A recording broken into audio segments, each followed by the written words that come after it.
后来乡亲啊，今仔日2月28是228事件满78周年，总统赖清德再去参加纪念仪式，专程以台语来致辞，嘛代表政府为228事件道歉谅解。赖总统讲，228事件毋是族群冲突，是独裁者蒋介石所犯的滔天罪行。总统讲，伊会团结台湾，绝对无容忍228的不幸搁来发生。献花，行到舞台，献花致谢，三角宫纪念228事件受难者。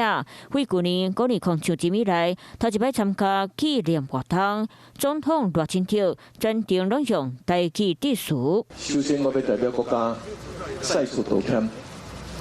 并向当年所有勇敢面对威权的受难者表示敬意，我的心一直拢甲恁做伙。2005中厝纪念活动刷到台北举办，包括行政长杜英泰、内政部长刘世芳、家属代表李惠成拢出席，仪式庄严祥和。赖清德除了表达对事支持，嘛代表政府为228的事件2摆会失礼。甲整个228事件杀获族群冲突是毫无反省、毫无歉意。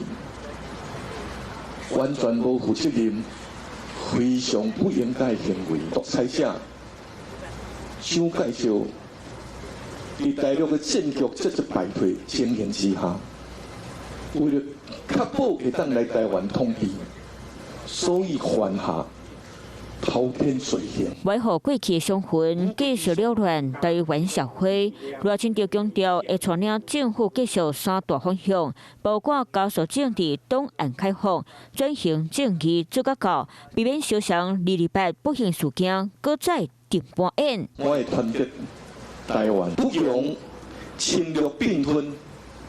不容228历史重演的决心不变。赖政府上任以来，面对头一个228纪念日，讲到伊的使命就是团结台湾。Hello， 我是易景，想要抢先掌握最及时的新闻资讯吗？赶快订阅、按赞、开启小铃铛，锁定华视新闻的 YouTube 频道。